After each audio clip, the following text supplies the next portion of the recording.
Hello student, कैसे हैं आप सभी। उम्मीद करता हूँ बहुत अच्छे होंगे।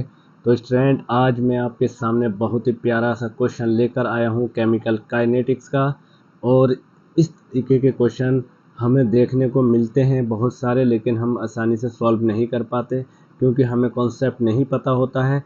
तो आज हम इस क्वेश्चन को कॉन्सेप्ट के बेस पर समझ के चलेंगे और बहुत ही सिंपल होने वाला है ये क्वेश्चन आपके लिए है। तो मेरे साथ लास्ट तक बने रहिए इस क्वेश्चन को समझने के लिए। और तो इस तरीके के क्वेश्चन मैं और भी आगे भी लाता रहूँगा, तो इसलिए मेरी वीडियो को लाइक कीजिए, सब चैनल को सब्सक्राइब कीजिए और बेल आइकन दबाना ना भूलें।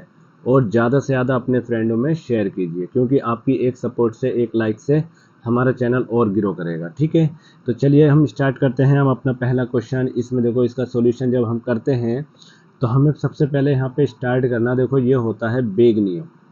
ठीक है, हमें करना है बेग नियम से। तो बच्चों सबसे पहले हमें स्टार्ट करना है यहाँ पर बेग का फॉर्मूला लिखकर। तो बेग बराबर जो होता है, बेग नियम से पढ़ते हैं, वो होता है के हमारा बेग स्थिरांक है। और यहाँ पे ए दे रखा और बी अभिकारक की सांद्रता करते हैं। ए की सांद्रता हमने यहाँ पे मान ली x, और यहाँ पे निकालेंगे हम बी की सांद्रता, इसे मान लिया हमने y। ये हमारी मेन इक्वेशन हो गई और इसे इक्वेशन मान लेते हैं फर्स्ट।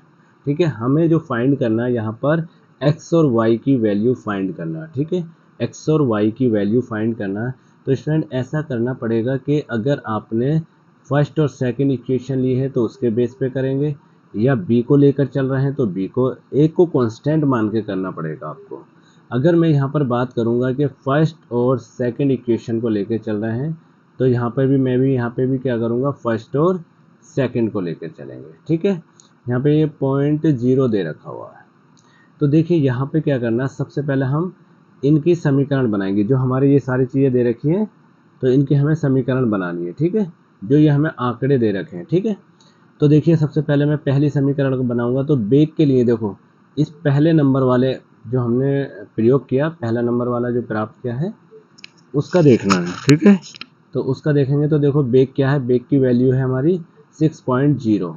तो यहाँ पे लिखेंगे हम 6.0 इंटू 10 की पावर -3 इजिकल टू, यहाँ पर आ जाएगा के। और इस पर ए की सांद्रता जो दे रखी है वो दे रखी है 0.1, और पावर इसकी हमारी हो गई x।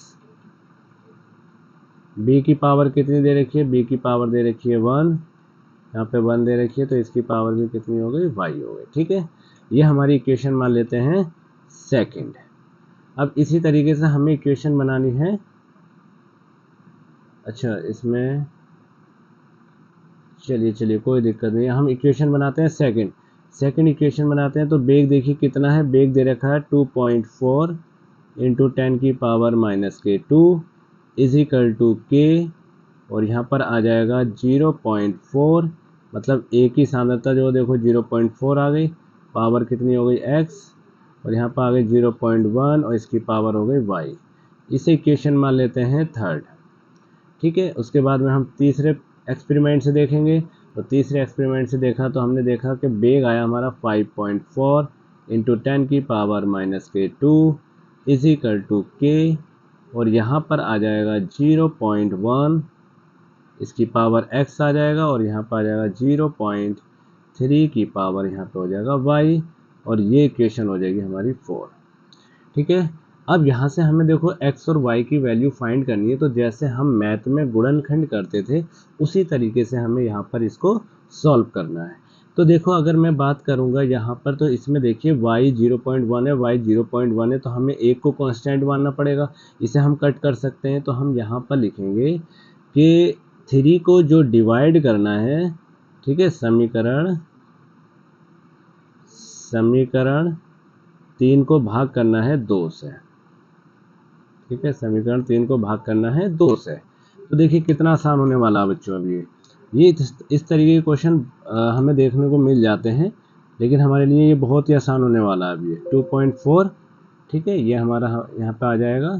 हम पहले समीकरण जो लिखेंगे वो थर्ड लिखेंगे। ठीक है, तो 2.4 इंटू 10 की पावर यहाँ पर आ जाएगा -2, और डिवाइड में आ जाएगा इसके 6.0 इंटू 10 की पावर -3 इजिकल टू के ऐसे आ जाएगा।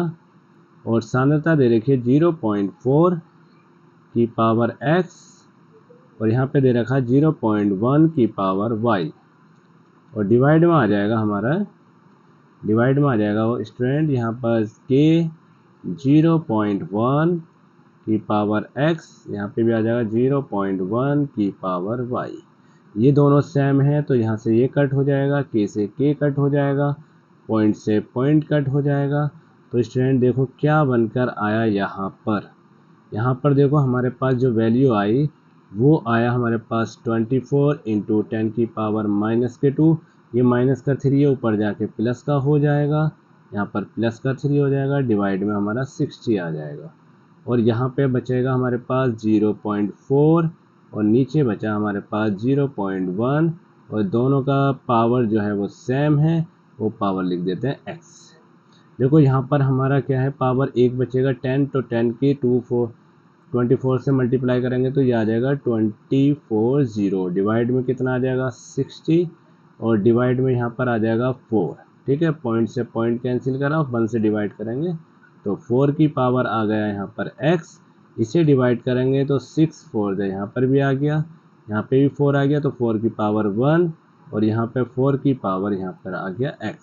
अब दोनों का बेस सेम है तो बच्चों x बराबर, इसका कंपेयर करेंगे तो x बराबर आ गया हमारा 1। ठीक है, ये निकल कर आया हमारा x की वैल्यू फाइंड हो गई। अब हमें निकालना है x के बाद में हमें वैल्यू निकालनी है किसकी, y की वैल्यू निकालनी है। तो सेम अब हमें इक्वेशन ऐसी पकड़ लेनी है कि जिसमें हमारा एक कांस्टेंट वैल्यू हो। तो देखिए हम 2 को डिवाइड कर देंगे, वो 3 को डिवाइड कर देंगे 4 से। ठीक है, 3 को डिवाइड कर देंगे हम 4 से, तो वो भी हमारे लिए क्या हो जाएगा, आसान हो जाएगा। या ऐसा करिए 0.1 देखो इसमें क्या दे रखा है, 1 में हमारा 0.1 हमारा सेम दे रखा है। देखो 0.1 यानी कि अभिक्रिया 2 को 4 को डिवाइड कर दो 1 से। ठीक है, चलिए तो देखिए आप क्या करेंगे, हम यहाँ पर हमें लेना है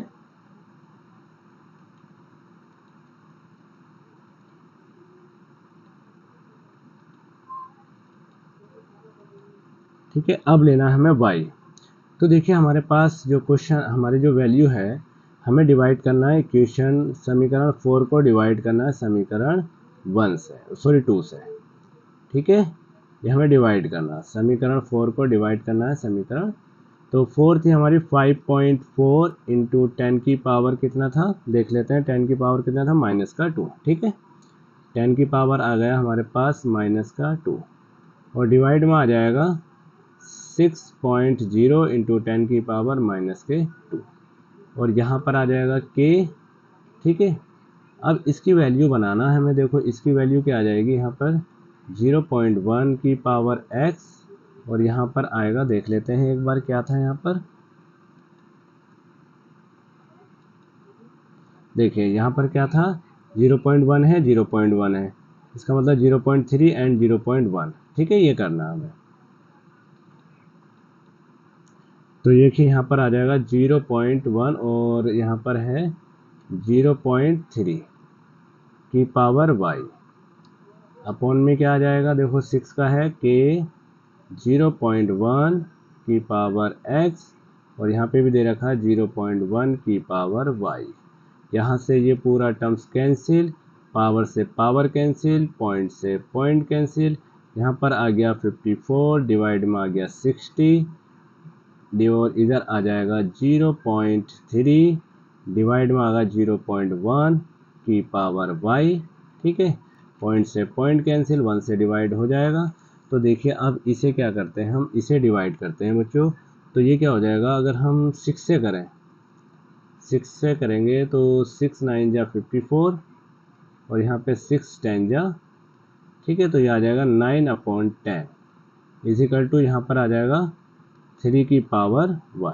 ठीक है, तो ये 3 की पावर y बनी। यहाँ पे 10 मेरे ख्याल से 10 पावर, देखो इसमें पावर में कोई चेंजेस तो नहीं है बच्चों। हाँ सॉरी, एक मिस्टेक हो गई है बच्चों, यहाँ पर इसकी जो पावर है ना, ये यहाँ पर ये जो पावर है ना, ये 3 है। ठीक है, जब 3 है तो ये ऊपर पहुँच जाएगी, ये यहाँ पर प्लस के 3 हो जाएगी बच्चों। जब प्लस के 3 हो जाएगी, यहाँ से इसे हटा दो प्लस का 3 हो जाएगी तो ये हो जाएगा। तो ये 6 9 या कितने हो गए, ये 9 आ जाएगा यहाँ पे। ठीक है, ये वाला स्टेप कट कर दो यहाँ से बचेगा हमारे पास 9 और इजिकल टू यहाँ पे बचेगा 3 की पावर y। अब देखो ये 3 का, इसको इस तरीके से लिख सकते हैं, 3 का स्क्वायर इजिकल टू 3 की पावर y। तो बेस सेम है तो y इजिकल टू कितना आ जाएगा, 2 आ जाएगा। ठीक है, अब इससे हमें क्या करना है, बेग समीकरण निकालना है। तो बेग बराबर जो हमारा पहला था k a की पावर x माना था और b की पावर y माना था। तो b की वैल्यू आ गई 2 और x की वैल्यू आई थी हमारी कितनी, x की वैल्यू कितनी आई थी बच्चों, x की वैल्यू आई थी हमारी 1। और यही था हमारा बेग नियम, यही हमारा आंसर है इसका। तो बच्चों इस तरीके के क्वेश्चन और भी देखने के लिए हमारे साथ हमारी वीडियो पे बने रहिए। ठीक है, और चैनल को लाइक करें, शेयर करना ना भूलें और चैनल को सब्सक्राइब जरूर करें बच्चों, क्योंकि आपकी एक सपोर्ट से हमें बहुत ही ज़्यादा कॉन्फिडेंस मिलेगा। ठीक है बच्चों, थैंक यू।